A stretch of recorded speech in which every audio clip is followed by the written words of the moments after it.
Today, new in the yard, new to Project Nigel, not entirely new to the channel because it has been seen before, is something down here that's really bonkers.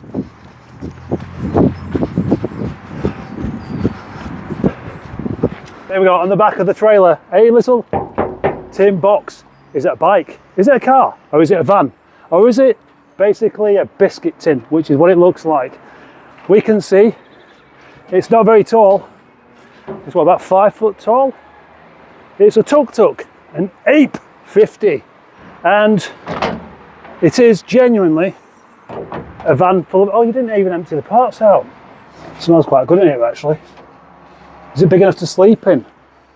I'm about to take it to the next level because this thing isn't mine, but I'm going to take care of it and see if I can mend it. And then once I've mended it, I'm going to do a couple of challenges with it, such as, how about a Blackstone Edge challenge? Could you imagine taking this up that hill with all that fast moving traffic? I mean, it's dangerous being on a normal bike, never mind what it takes up the space of half a car or a cow. Who's going to spot it coming? Nobody. Look at its cute face. It looks a bit like a wristwatch, but bigger. It's like a toy. It doesn't look like a real vehicle, but it is. It does have an engine, and it just needs an MOT to be road legal, and that will be happening quite soon. I think I need to get it off the trailer. Ready?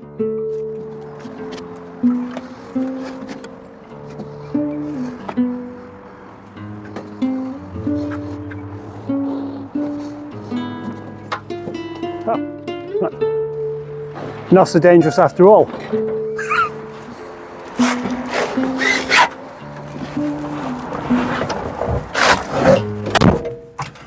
Can you really imagine me riding around on a thing like this? I can. It's going to be great. And the best thing is, I am not going to enjoy it. I mean, I'll enjoy not enjoying it. That's really the point. I just feel really excited by it. It's just, what a stupid bloody thing this really is. Oh gosh, this is going to tip over, isn't it?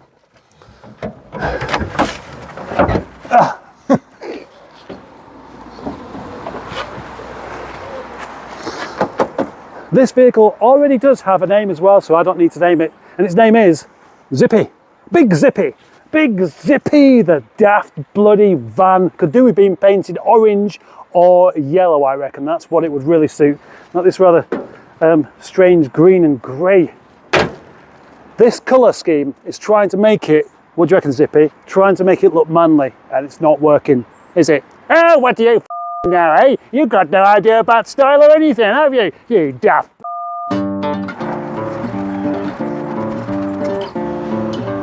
Obviously, nothing else can happen until I've had a right good slurp of my tea.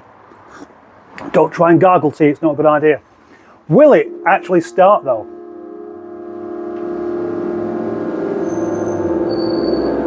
Or not? Currently, there's no MOT on this vehicle, and it does need one because it isn't old enough not to need one at, what, 27 years old, I think it is. Anyway, the first failure that I can see is definitely that loose battery. And that's loose because I've not strapped it down, because I've just put it in there. It doesn't really matter which side you go in.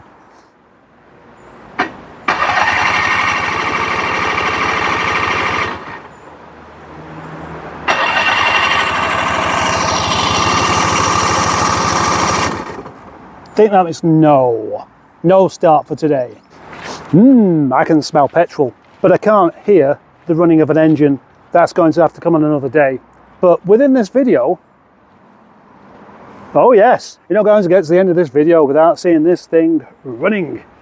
No, Toby, or Charles, or Henry, you're all going to be very, very pleased by the result. Now get off the couch and make me a cup of tea. It's nowhere near as tall as me, but can I get on the roof?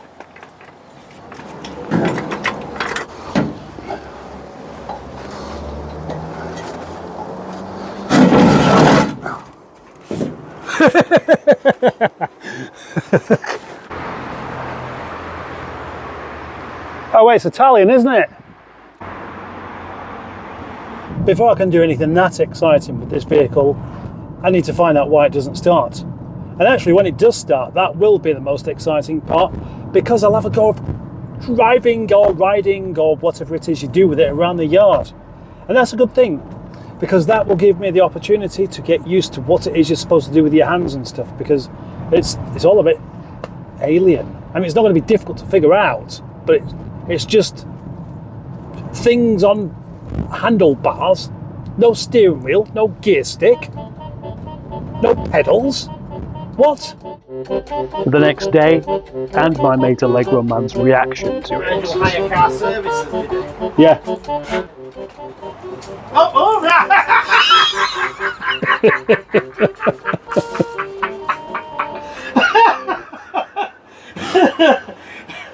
You did that well, didn't you? I'm not going to mention why you're laughing.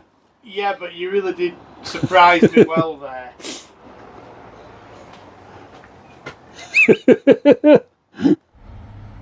I was going to wait till Monday before having a look at this, but kind of couldn't wait.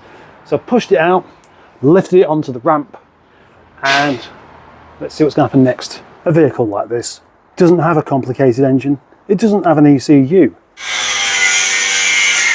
Potentially another momentous occasion, eh? Yeah. Okay, it has spark, so it's a fueling issue. Simple as that. The electricity is getting to the spark plug. The fuel is in the tank. It's just mixed with the oil, which are gravity fed rather than an actual pump, which means that provided the fuel is coming through the hole, through the pipe, the spark's there, it should just switch on. There's the fuel tank, there's the fuel line, and that looks like some sort of tap that could be twisted on or off. And I suspect it's been twisted off.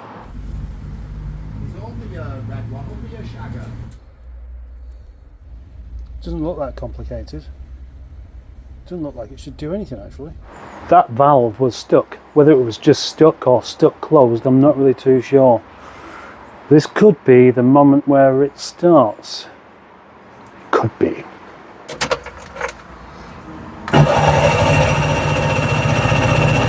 It's the same. I'll try it again without the air filter on. And all this carburetor all looks really clean as well.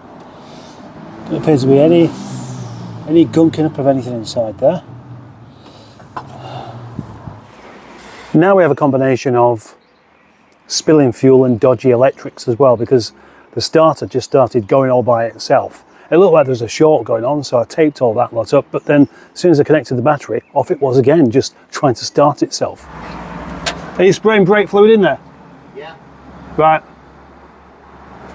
What tells it to spark, Paul? Well, definitely not the ECU. Zippy has so far managed not to start again today and done some very, very strange things. But you know what? Wouldn't look good with this on the front, eh? What do you reckon? No. The more time I spend in its company, the more I just like it, even though it's not working though. And of course, it's been seen by 3 other people today. Allegro Man came round, walked in here, saw it in the corner, burst out laughing. He thought it was brilliant. So did Johnny Two Scoops and also Tom Turbo. Tommy Turbo's been trying to help me with this a little bit today. And so, right, what's wrong with it then? It's got fuel, it's got spark. What else does it need? I mean, it should just work. It doesn't have an ECU. It doesn't have any kind of BCU. It has no amount of engine management or anything like that. It's just basically fuel. Ow! I called it a day. I went home and I spent the whole weekend off. Right, that's the Vespa-derived tuk-tuk outside, ready to be investigated further today. We really do need this to start. The electricity sets off the starter motor, it pumps out some electricity into the spark plug, the fuel goes in and ignites it. That should be it, but it's not working. And I can't make sense of that. And I've just spoken to someone called Senior Mustard, who always manages to make sense out of just about everything. So he's going to pop down. There's the battery. which as you can see is not connected. As soon as I put that on there,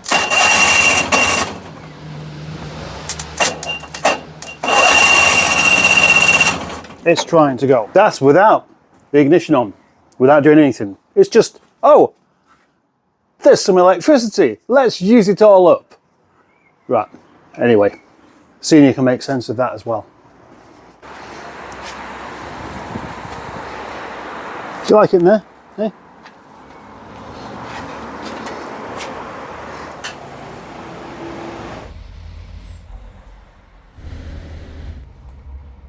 Comes to it, can always.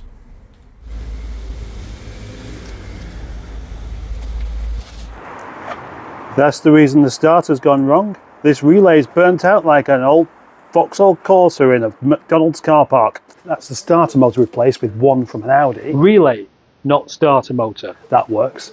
And then we found what looked like a vacuum pipe not attached to the carb. And guess what?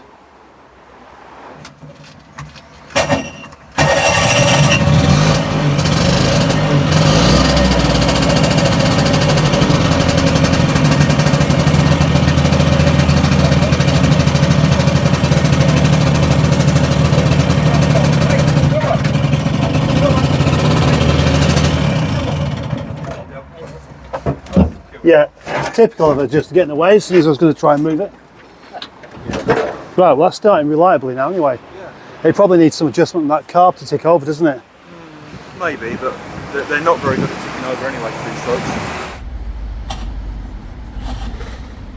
Try. You're in gear.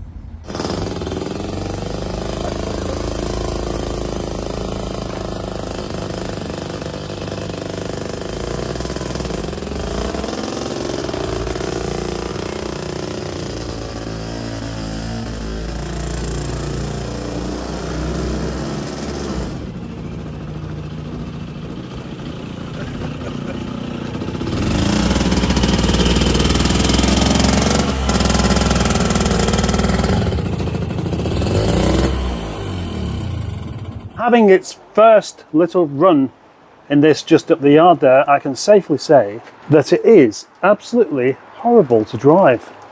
Maybe it'll be a bit better with a bit of air in that front tyre. And this of course doesn't finish here because it needs to run properly.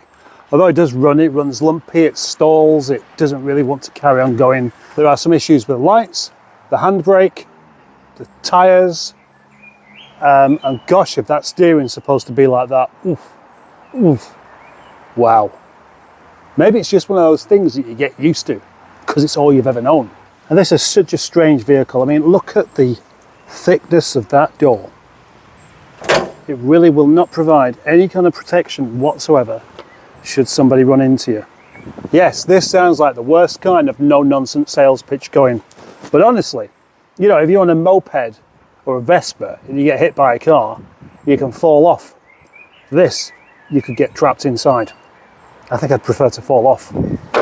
I am impressed by the size of its boot though, as it's a small van. And guess what?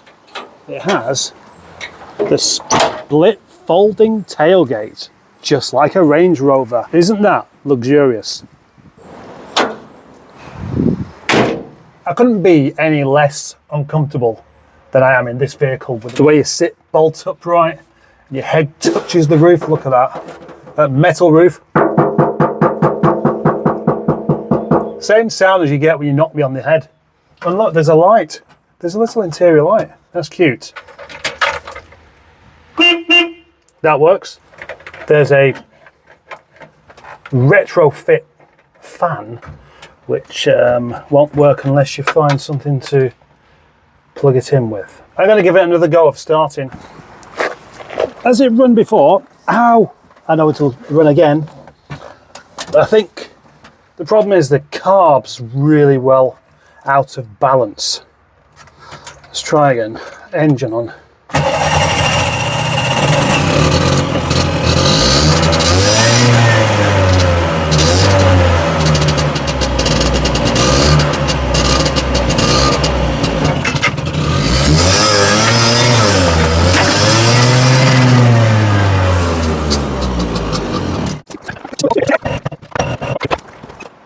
One of the tasks obviously for this is that it's going to have that carb balanced a little bit, because it's clearly not at all. And then it'll go okay. But gosh, when it's, you know, will it start or won't it start? It's rather dependent on how it's feeling. No, it's not that at all. I know, I might just take the end off right now, give it another go in a minute. Just pulled the carb off the end into the engine intake, and it was all wet. It's not going to be wet with air, is it? It's going to be wet with oil or petrol. So now, let's try it again.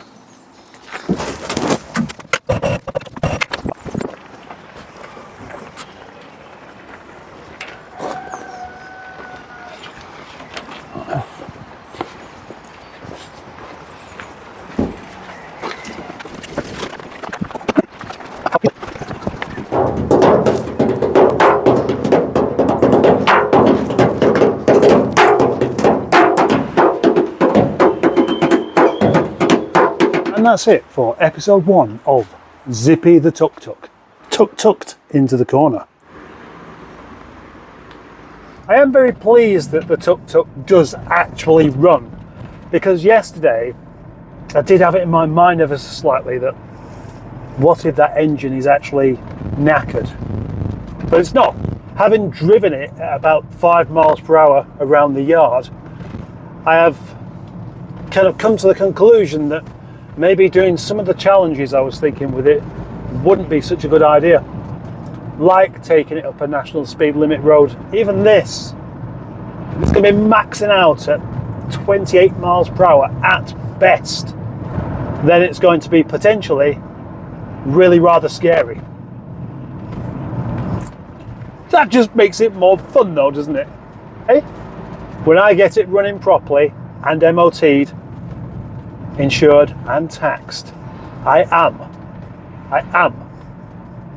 going to drive it on the roads and go some unusual places with it before selling it. Anyway, thanks for watching this video all the way to this bitter end, and thank you for being a subscriber if you are, and if you're not, just become a subscriber. And thanks for being a channel member, and if you're not, just become a channel member. And thanks for liking the video, and if you didn't, just like it. And thanks for commenting, and if you haven't done, just leave a comment, say whatever you like, as long as it's something. Bye.